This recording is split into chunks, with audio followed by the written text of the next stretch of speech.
Fashi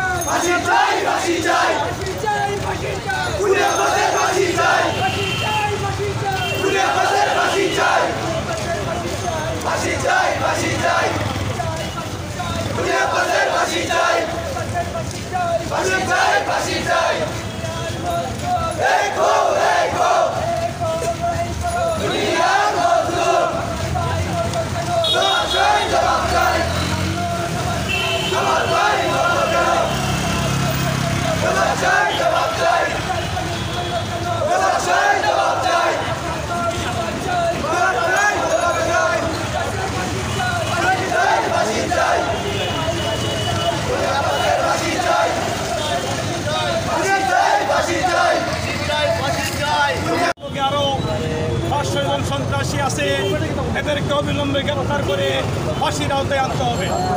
সংগ্রামী সাথী বন্ধুগণ, এ পর্যায়ে সংক্ষিপ্ত বক্তব্য নিয়ে আসার জন্য আহ্বান করতেছে সিলেট জেলা হোটেল শ্রমিক ইউনিয়ন মহানগর কমিটির দপ্তর সম্পাদক মোহাম্মদ দেলোয়ার হোসেন।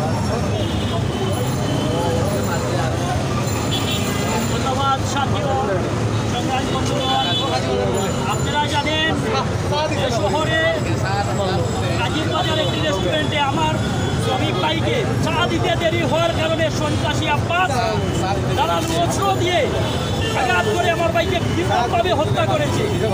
হত্যার প্রতিবাদে আমরা বিক্ষোভ মিছিল করেছি। আমরা প্রশাসনকে জানিয়ে দিতে চাই, সন্ত্রাসী আব্বাসের সাথে যারা সহযোগী ছিল সবাইকে অ্যারেস্ট করে আইনের আওতায় এনে সন্ত্রাসী আব্বাসকে ফাঁসি দিতে হবে।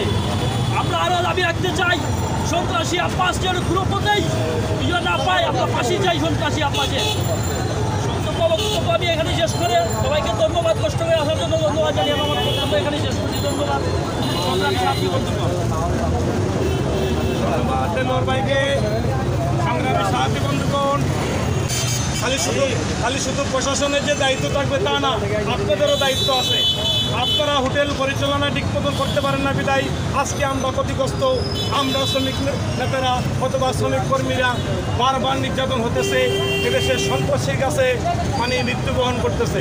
কিন্তু আজকে আমরা প্রশাসন সহ হোটেল মালিক সহ সবাইকে তিনি জানিয়ে দিতে চাই, যদি আপনারা অবিলম্বে এটা সমাধানে না যান, এদেরকে ফাঁসির আওতায় না নেন, তাহলে আমরা সারা বাংলাদেশের হোটেল শ্রমিক 30 লাখ হোটেল শ্রমিক আমরা রাজপথে নামবো ইনশাআল্লাহ। কারণ আমরা এক ভাই রুমান গিয়েছে, হাজার হাজার লক্ষ লক্ষ রুমান প্রত্যেক হোটেলে হোটেলে আছে ইনশাআল্লাহ। সংগ্রামী সাথী বন্ধুগণ, এই পর্যায়ে বক্তব্য নিয়ে আসার জন্য আহ্বান করতেছি আজকের সভাপতি ও সিলেট জেলা হোটেল শ্রমিক ইউনিয়নের ভারপ্রাপ্ত সভাপতি মোহাম্মদ ইউসুফ জামিলের বক্তব্যের মাধ্যমে সবার কাজ সমাপ্তি হবে ইনশাআল্লাহ। আপনারা শুনেছেন আমাদের আপনারা নিরাপত্তা দিবেন, যদি নিরাপত্তা নাই দিতে পারেন তাহলে আপনারা কিসের হোটেল মালিক? শ্রমিককে খুন করা হয়েছে তার বৃত্তান্ত শুনেছেন। আমি আর আমার আপনাদের সময় নষ্ট করতে চাই না। আমি বলতে চাই, যত দ্রুত সম্ভব অবিলম্বে আমাদের এই শ্রমিককে খুনের প্রতিবাদে আমরা সিলেটের হোটেল শ্রমিক তথা সারা বাংলাদেশের হোটেল শ্রমিক যত সময় পর্যন্ত এই রুমনের খুনের যে আসামিরা ছিলেন সকলের দৃষ্টান্তমূলক শাস্তি না হওয়া পর্যন্ত আমরা আমাদের সংগঠনের পক্ষ থেকে কার্যক্রম চালিয়ে যাব। আপনারা আমাদের সাথে থাকবেন তো? ধন্যবাদ সবাইকে। সংগ্রামী বন্ধুগণ, আপনারা মনক্ষুণ্ণ হবেন না, আপনারা মনে কষ্ট নেবেন না। আজকে আমরা সংখ্যায় কম হলেও শ্রমিকদের পক্ষে যত সময় পর্যন্ত রায় না আসবে তত সময় পর্যন্ত আমরা রাজপথে থাকবো। আমরা রাজপথ থেকে ঘরে ফিরে যাব না। আমরা আমাদের শ্রমিকের বিচার পেতে চাই।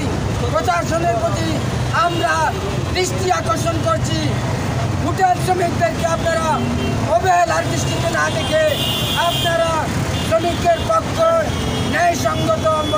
ন্যায়সঙ্গতভাবে শ্রমিকের পক্ষ অবলম্বন করবে, এটাই আপনাদের প্রতি আমাদের আহ্বান থাকবে। এবং প্রশাসনকে আমরা বলতে চাই, আপনারা আমাদের শ্রমিকের যে দৃষ্টান্তমূলক ন্যায় পাওনা আছে আপনারা তার দিকে লক্ষ্য রাখবেন।